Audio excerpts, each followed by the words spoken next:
दोस्तों, जो इंसान हद से ज़्यादा अच्छा होता है उसके साथ हमेशा बुरा ही होता है।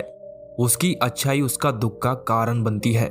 ज़्यादा अच्छे बनोगे तो लोग आपकी अच्छाई का फ़ायदा उठाकर खुद का फ़ायदा देखने की कोशिश करेंगे और आपका नुकसान चाहेंगे। इस वीडियो में हम जानेंगे कि ज़्यादा अच्छा बनना भी हमारे लिए बुरा कैसे हो सकता है और अच्छा बनना भी हमारे लिए दुख और परेशानी कैसे उत्पन्न कर सकता है। आइए जानते हैं इस एक बोध कहानी से। एक नगर में एक धनी सेठ रहता था जो बहुत ही दयालु था। वो इतना दयालु था कि वो अनजान व्यक्ति की भी मदद कर देता था। उसकी एक आदत थी कि उससे किसी का भी दुख नहीं देखा जाता था। वो बहुत ही कच्चा दिल का था। वो किसी भी व्यक्ति की परेशानी देखकर रोने लगता और कष्ट भोग रहे व्यक्ति की मदद करने में जुट जाता। वो ऐसा आदमी था जिससे पूरे नगर के लोग धन उधार ले रखे थे। कोई भी व्यक्ति उस सेठ के सामने आता और झूठ माट का रोना रोकर उससे धन ले जाता। वो सेठ संपन्न तो था ही और ऊपर से वो दयालु भी था। वो तो ये सोचकर धन दे देता था कि बेचारा अभी बुरे वक्त से गुजर रहा है, इसको मेरी मदद की आवश्यकता है। लेकिन लोगों के दिमाग में असल में क्या चल रहा है उसे समझ नहीं आया। धीरे धीरे वक्त गुजरा। लोग बिना बात के ही रोना रोते और उससे धन ले जाते और वापस भी नहीं करते। और वो सेठ रहा दया स्वभाव का। वो अपना धन यही सोचकर नहीं मांगता कि बुरा वक्त गुजर जाएगा तब लोग मुझे मेरा धन वापस कर देंगे। लेकिन उस सेठ को ये पता नहीं था कि लोगों का बुरा वक्त गुजरे या ना गुजरे, लेकिन उसका बुरा वक्त भी आ सकता है। और समय के फेर ने पलटवार भी कर दिया। और होना भी यही था, क्योंकि उस सेठ के पास कोई कुबेर का खजाना तो था नहीं जो कभी खत्म होता ही नहीं। उसका धन धीरे धीरे समाप्त होने लगा। अब सेठ को चिंता सताने लगी, क्योंकि एक समय ऐसा था जब वो सेठ अपने नगर के अमीर लोगों में आता था और आज उसके पास पैसे भी नहीं है। ऊपर से ढेर सारा कर्जा उसके ऊपर हो गया था।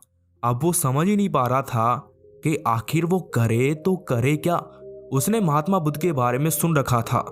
उसने निश्चय किया कि वो तथागत गौतम बुद्ध से अपनी समस्या का हल पूछेगा। यही सोचकर वो अगले दिन तथागत गौतम बुद्ध से मिलने के लिए उनके पास चला जाता है।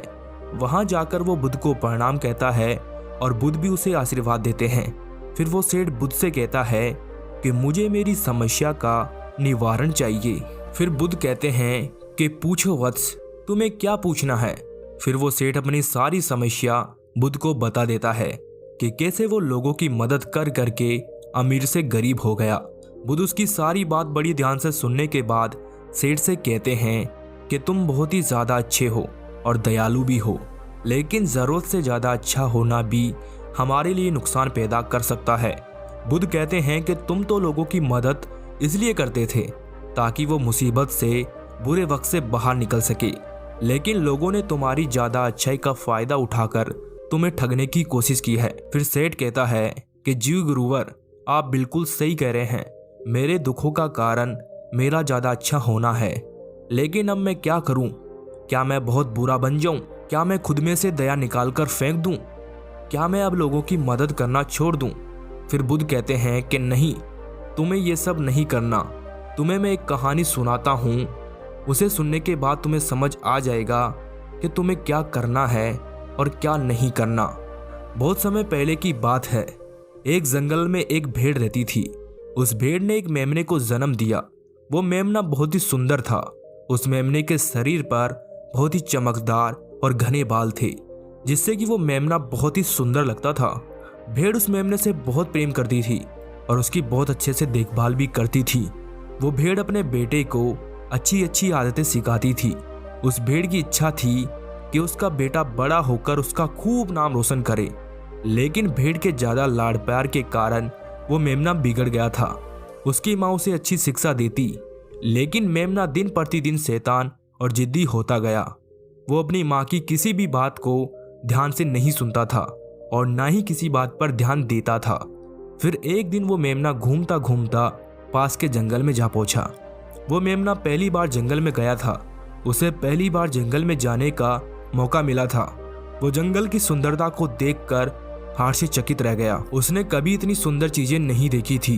वो इतने सुंदर पौधे, रंग बिरंगे फूलों को देखकर बहुत ही प्रसन्न हुआ। उसे ये सब देखकर बहुत ही अच्छा लगा। फिर उस मेमने ने झाड़ियों के कुछ पत्ते खाए। जैसे ही उसने वो पत्ते खाए उसे वो बहुत ही स्वादिष्ट लगे। अब तो मेमना रोज जंगल में जाने लगा। वो जंगल जाकर पेड़ पौधों को नुकसान पहुंचाता, उनकी पत्तियां तोड़ता, उनके फूलों को नोचता। वो कुछ फूलों को खाता और कुछ को तोड़कर जमीन पर डाल देता। उस मेमने को इस बात की बिल्कुल भी परवाह नहीं थी कि वो क्या कर रहा है। उसे तो इस बात का भी पता नहीं था कि जंगल में उसे कोई खतरा भी है। वो तो मस्त मौला होकर जंगल में उछल कूद करता और पेड़ पौधों को खूब सारा नुकसान पहुंचाता। लेकिन जब मेमने की माता यानी भेड़ को इस बात का पता चलता है कि मेमना रोज जंगल जाता है तो वो बहुत घबरा गई और मेमने को अपने पास बुलाकर उसे समझाने लगी। और भेड़ अपने मेमने से बोली कि बेटा तुम जंगल में मत जाया करो, वहाँ पर बहुत सारे खूंखार जानवर हैं, वो तुम्हारे ऊपर हमला कर देंगे और तुम्हें खा जाएंगे। लेकिन माता की बात का मेमने पर कोई भी असर नहीं पड़ा, बल्कि मेमना अपनी माता से कहने लगा कि माँ, जो भी मेरे सामने आएगा जमकर मारा जाएगा और फिर वो बहुत पछताएगा। ये सब कहकर वो मेमना जंगल की तरफ भाग जाता है। उसे अपनी माता की कई बातें झूठी लगती है। फिर हर रोज की तरह उस दिन भी वो उछल कूद करने लगा और पेड़ पौधों की पत्तियां नोचता, कभी फूलों को तोड़ता, पेड़ों को खूब क्षति पहुंचाता। लेकिन उस दिन उस जंगल में राजा सज्जन सिंह नाम का एक शेर आ पहुंचा। वो शेर बहुत ही ताकतवर था, लेकिन ताकतवर होने के साथ साथ वो दयालु भी था। उस शेर का मानना था कि कमजोर प्राणियों को नुकसान पहुंचा ठीक नहीं होता। शक्तिवान होने का मतलब ये नहीं है कि मैं किसी भी प्राणी पर शक्ति का प्रयोग करूं और उसे डराऊं। फिर वो शेर उस जंगल में घूमने लगा और घूमता घूमता वो वहां पर आ पहुंचा जहां पर वो घमंडी मेमना शैतानी कर रहा था। फिर उस शेर को उस मेमने को देखकर बड़ा हाशिर हुआ। शेर ने सोचा कि इस मेमने को किसी खूंखार जानवर का डर क्यों नहीं है। ये कैसे पेड़ पौधों को नुकसान पहुंचा रहा है। ये तो पेड़ पौधों की फूल पत्तियां बिना काम ही नोच रहा है। ये इनको खा तो कम रहा है, बल्कि बिगाड़ ज्यादा रहा है। उसके बाद वो शेर कुछ देर तक तो चुपचाप खड़ा होकर उस मेमने को देखता रहा और वो शेर सोचता है कि मेमना कुछ ही देर में मुझे देखकर यहाँ से भाग जाएगा। लेकिन ऐसा हुआ नहीं। शेर बहुत देर तक खड़ा रहा और यही इंतजार करने लगा कि वो मेमना यहाँ से कब जाए। लेकिन मेमना तो भोजन करने में व्यस्त था। उसे शेर का कोई ख्याल नहीं था। वो तो मजे से पेड़ पौधों की पत्तियों को नोच रहा था, कुछ खा रहा था तो कुछ बिगाड़ रहा था। जब शेर ने देखा कि वो मेमना उसे देखकर भी वहां से नहीं जा रहा है, तो वो खुद ही उस मेमने के पास चला गया और वहां जाकर उस मेमने से बोला कि सुनो बच्चे, इस तरह से जंगल में फूल पत्तियों को नुकसान नहीं पहुंचाते। अगर तुम इन पेड़ पौधों को, इन फूल पत्तियों को नुकसान पहुंचाओगे तो तुम अच्छे बच्चे कैसे बनोगे। अच्छे बच्चे कभी भी इस तरह जंगल में आकर पेड़ पौधों को नुकसान नहीं पहुंचाते। लगता है तुम्हारी माँ ने तुम्हें अच्छा बच्चा नहीं बनाया। शेर की ये बातें सुनकर वो मेमना घमंड से बोलता है कि तुम ही रहो अच्छे बच्चे, मैं तो जैसा हूँ वैसा ही ठीक हूँ। मेमने की अक्कड़ देखकर वो शेर हैरान हो जाता है, लेकिन फिर वो मेमने को बच्चा समझकर उसे माफ कर देता है। वो शेर नहीं चाहता है कि वो उस बच्चे पर हमला करे। फिर शेर उस मेमने से बोलता है कि सुनो बच्चे, क्या तुम्हें मेरे से डर नहीं लगता है। तुम्हें पता है इस जंगल में मेरे जैसे और भी खूंखार प्राणी हैं। शेर की ये बात सुनकर मेमना जोर जोर से हंसने लगता है और शेर से कहता है कि तुम खतरनाक, जाओ यहाँ से, बड़े आए खतरनाक। तुम अब मेरा दिमाग ज्यादा खराब मत करो, चले जाओ यहाँ से, अपना रास्ता नाप लो और मुझे ये फूल पत्तियां खाने दो। ये कहकर वो घमंडी मेमना पत्तियां खाता हुआ आगे चला गया और वो शेर बस उसे हैरानी से देखता रह गया। तभी वहां पास में ही झाड़ियों के पीछे एक लोमड़ी छिपी हुई थी। वो लोमड़ी शेर और मेमने की सारी बात सुन रही थी। उस लोमड़ी को राजा शेर की इस तरह की बेइज्जती बर्दाश्त नहीं हुई। वो वहां से झाड़ियों से निकलकर शेर के पास आ पहुंची और शेर के पास आकर बोली कि महाराज प्रणाम, मुझे क्षमा कीजिएगा, लेकिन आपके इतने सीधेपन के कारण ही उस मेमने की इतनी हिम्मत बढ़ गई है। वो आपके सीधेपन का फायदा उठा रहा है और जंगल में इस तरह इधर उधर घूम रहा है और पेड़ पौधों को नुकसान पहुंचा रहा है। मुझे पता है कि कमजोर प्राणी पर हमला नहीं करना चाहिए, ये बहुत बुरी बात है और दया करना एक अच्छा गुण है, लेकिन शासन में कभी कभी भय दिखाना भी जरूरी होता है। आपकी ये बात सही है कि प्रजाजनों के साथ दयालुता का व्यवहार करना चाहिए, लेकिन इसके साथ साथ ये भी आवश्यक है महाराज कि उनके मन में राजा के प्रति डर भी होना चाहिए, जिससे कि वो इस तरह के अपराध ना कर सके।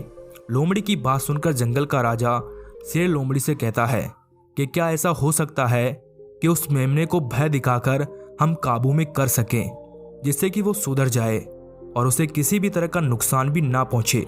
फिर शेर लोमड़ी से कहता है कि लोमड़ी, क्या तुम ऐसा कर सकती हो? क्या तुम उस मेमने को डरा सकती हो, जिससे कि वो जंगल के पेड़ पौधों को कोई नुकसान ना पहुंचाए और उसे भी नुकसान ना हो? शेर की बात सुनकर लोमड़ी कहती है कि महाराज, हाँ बिल्कुल मैं ऐसा कर सकती हूँ। मैं उसे इतना डरा दूंगी कि वो दोबारा कभी भी जंगल में घुसने की हिम्मत नहीं करेगा। मैं उसे इस तरह डराऊंगी कि उसके मन में भय बैठ जाएगा और फिर वो कभी भी जंगल में पेड़ पौधों को नुकसान नहीं पहुंचाएगा और साथ ही साथ उस मेमने को कोई नुकसान भी नहीं पहुंचाऊंगी। फिर लोमड़ी कहती है कि उसकी माँ तो उसे कभी नहीं सुधार पाई, लेकिन मैं अब उसे सुधार दूंगी। लोमड़ी की बात सुनकर शेर बोला कि अच्छा ठीक है, तुम कोशिश करके देख लो। अगर तुम इसमें सफल हो जाती हो तो मैं तुम्हें पूरे जंगल के सभी जानवरों के सामने इनाम दूंगा। शेर की यह बात सुनकर लोमड़ी बहुत खुश हुई। वो तुरंत मेमने के पास गई और घुराती हुई उस पर झपट पड़ी। इससे पहले कि मेमना वहां से भाग जाता, उससे पहले ही लोमड़ी ने मेमने को जमीन पर पटक दिया और उसे अपने मजबूत पंजों से दबोच लिया। मेमने को दबोचने के बाद लोमड़ी उस मेमने से बोली कि बोल, मार दिया जाए या फिर छोड़ दिया जाए? बोल, तेरे साथ क्या सलूक किया जाए? लोमड़ी की ये बातें सुनकर वो मेमना डर के मारे थरथर कांपने लगा और फिर वो मेमना लोमड़ी से बोलने लगा, मुझे माफ कर दो, मुझे छोड़ दो, मुझे यहाँ से जाने दो। अब मैं कभी भी जंगल की तरफ नहीं आऊंगा और ना ही कभी पेड़ पौधों को नुकसान पहुंचाऊंगा। अब मैं कभी भी कोई गलती नहीं करूंगा। जब लोमड़ी ने मेमने की ये बातें सुनी तो उसने अपने पंजों की पकड़ ढीली कर दी। मेमना बहुत डरा हुआ था। जैसे ही लोमड़ी ने अपनी पकड़ ढीली करी, मेमना भागने लगा। वो गिरता उठता भागता हुआ अपनी माँ के पास पहुंच गया। उधर लोमड़ी शेर के पास गई और शेर को जाकर बोली कि देखा महाराज आपने कि ताकत के साथ दिमाग का प्रयोग करना भी बहुत जरूरी होता है, तभी लोग हमारा सम्मान करते हैं और तभी हमें हर कार्य में सफलता मिलती है। लोमड़ी की बात सुनकर शेर लोमड़ी की योग्यता से बहुत प्रभावित हुआ। उसने लोमड़ी को अपना महामंत्री बना लिया। उधर वो मेमना घबराया हुआ अपनी माँ के पास पहुंचा और अपनी माता से आकर लिपट गया और माँ से कहने लगा, माता मुझे क्षमा कर दो, मैंने आपकी बात कभी नहीं मानी। आप मुझे हमेशा सही कहती थी कि उस जंगल में बहुत खतरनाक जानवर रहते हैं। आज के बाद कभी भी मैं उस जंगल में नहीं जाऊंगा। दोस्तों, किसी ने ठीक कहा है कि इतने मीठे मत बनो कि लोग तुम्हें निगल जाए और ना ही इतने कड़वे बनो कि लोग तुम्हें खाए ही नहीं। जरूरत से ज्यादा अच्छा बनना इंसान को दुखी देगा। लोग उसका सम्मान नहीं करेंगे बल्कि उसे पागल समझेंगे। कहानी खत्म करते हुए गौतम बुद्ध कहते हैं कि अगर शेर भी अच्छा बनने का दिखावा करेगा या फिर अच्छा बनकर रहेगा तो लोग उससे डरने की बजाय उसे पागल समझने लगेंगे। शेर को समझाते हुए बुद्ध बोले कि अगर हम ज्यादा अच्छे बनकर पेश आते हैं तो लोग फिर हमारी अच्छाई का फायदा उठाने लगते हैं। तुम लोगों के लिए भले ही उनकी मदद करते हो, वहीं लोग भोले बनकर तुम्हें ठगने की कोशिश करेंगे। तुम्हें लोगों की मदद करना छोड़ना नहीं है, बल्कि उनकी समस्या सुनकर उसे धन देने की बजाय उसे समाधान देने की कोशिश करनी है। अगर धन की आवश्यकता पड़े तो थोड़ा बहुत धन भी दे सकते हो, लेकिन हर समस्या का समाधान धन से करने की बजाय निवारण से करो। इससे वही लोग तुम्हारे पास समस्या लेकर आएंगे जिनको हकीकत में समस्या है। पैसे ऐंठने वाले लोगों से तुम्हें मुक्ति मिल जाएगी। सेठ बुद्ध को प्रणाम करता है और धन्यवाद कहकर वहां से चला जाता है। फिर वो वैसा ही करता है जैसा उसे बुद्ध बताते हैं और कुछ ही दिनों में वो पहले जैसे समृद्धशाली बन जाता है।